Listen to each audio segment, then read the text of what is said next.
ยอดยอดมิวสิก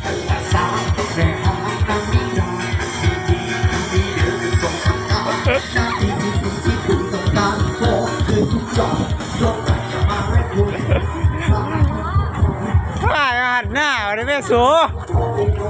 หันหน้ามาเลยหันหน้ามาเลยสองเสี่ยวเนาะเสี่ยวลีกับเสี่ยวยอด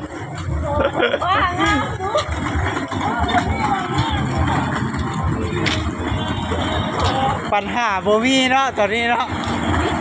บ่เมาแต่บ่คือเก่าเนาะ